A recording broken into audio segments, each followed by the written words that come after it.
What happened at the Supreme Court over the last 2 days isn't the end of the story, thank God.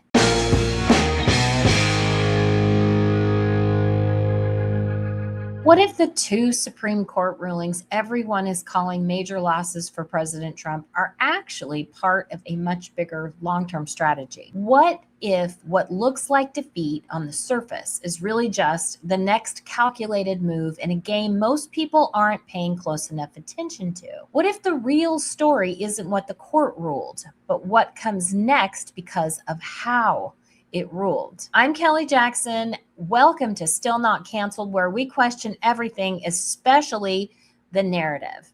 Today, I want to encourage everyone maybe to relax a little on these two recent Supreme Court rulings. I say that with a little bit of hesitancy because I do see a glimmer of hope based on some of the recent arguments that I've seen on social media. When the Supreme Court ruled on mail-in ballots yesterday, a lot of people, including myself, saw it as a loss. But Trump's reaction told a different story. He didn't seem particularly bothered by it. In fact, he downplayed the ruling. And I think that that's the part that most people missed. Here's the proof. Back after today's ruling. Well, because of the mail-in ballot ruling, which was a little bit surprising, gives people more time to vote illegally, let's say.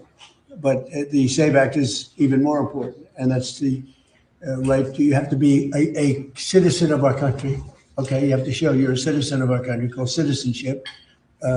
Voter ID by photo voter ID, and no mail-in ballots unless you're in the military, disabled, you're ill, or you're away, or even on a vacation. We're being very open about it. It's pretty easy, and we'll have honest elections. But the ruling, which a lot of people were waiting for, that was a ruling that was, I think it was very detrimental to honest elections. But it is what it is. Basically, they're keeping it a little bit the way it is now. Trump basically said the ruling was keeping things a little the way it is now. Reminder, President Trump has never said he wants to eliminate all mail-in ballots. He wants to stop the fraudulent ones. The largest group of legitimate mail-in ballots actually comes from our military.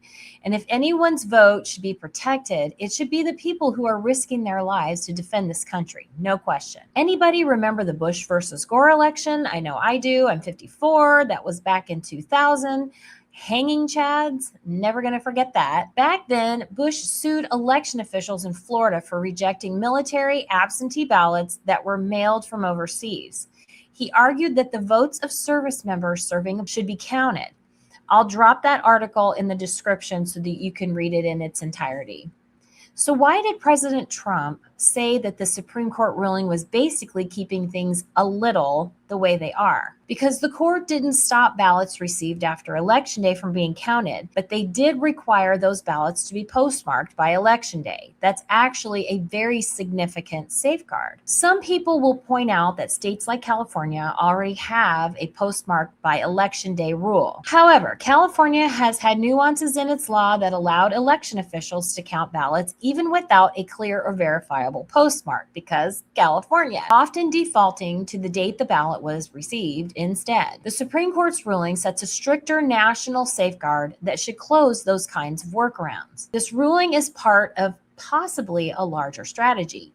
Trump and the court are working to close off avenues for cheating in future elections while also protecting legitimate military ballots that were properly mailed by Election Day. At the same time, the U.S. Postal Service is refusing mail-in ballots that aren't verified through the federal system, proving citizenship, and it holds a patent on blockchain technology tied to mail-in voting. What looked like a loss could actually be helping to cement stronger rules for the future, including the requirement that every mail-in ballot must be postmarked by Election Day with blockchain technology eventually being used to verify it. We're seeing the same long-term approach with the birthright citizenship ruling. I don't know about you, but I was kind of devastated when I saw that yesterday. On the surface, it looked like a loss, but Justice Brett Kavanaugh may have left Congress an open door. In his concurring opinion, Kavanaugh was very careful not to fully join the majority's reasoning.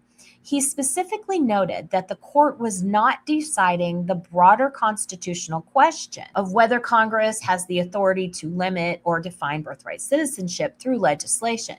He pointed out that this larger issue was not before the court. By leaving that question open, Kavanaugh avoided closing the door on future congressional action. This matters because if the court had ruled more broadly, as it has in the past, it could have made it much harder or even impossible for lawmakers to change the policy through legislation. Senator Eric Schmidt has already acted on that opening. He introduced a bill called the American Citizenship Act, which would amend federal law so a child born in the United States is only a citizen if at least one parent is either a U.S. citizen or a lawful permanent resident, green card holder, that kind of thing, at the time of the child's birth.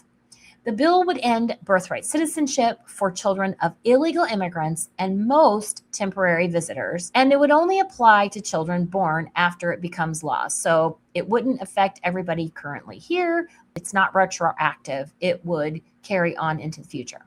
Schmidt has also said he will continue pushing for a constitutional amendment. I saw on X that Mike Lee was also calling for something like that because it would be a more permanent fix.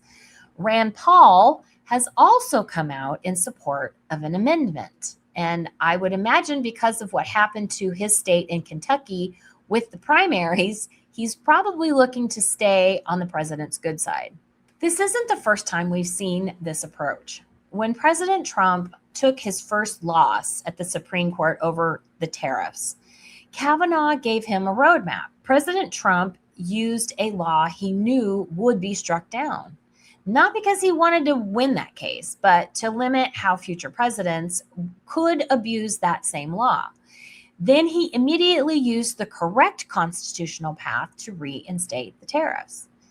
Kavanaugh just did something very similar with the birthright citizenship ruling. He outlined the legal path Congress can take to end it moving forward. President Trump isn't focused on winning every single battle in the short term. He's focused on changing the rules permanently so future presidents, because he's not going to be around forever, unfortunately, and future courts can't easily undo the progress with an EO or something. What happened at the Supreme Court over the last 2 days isn't the end of the story, thank God. It's part of a seemingly larger strategy. Trump is playing chess while a lot of people are still reacting to one move on the board. The end result is what matters, and that is the game that he's playing. My name is Kelly Jackson. This is Still Not Canceled, where we question everything, especially the narrative. I will be trying to stay on top of all of these new developments with all of these rulings and keep you informed of them. Please like and subscribe and join my community. I am working on my first 100 subscribers, and I would love for you to be part of that. Drop your comments in the comment section so that I can read them and engage with you, and even give me some suggestions of any future topics that you might want to discuss, as I love engaging with my viewers. Thanks so much for being here with me today, and I will see you soon. Bye-bye.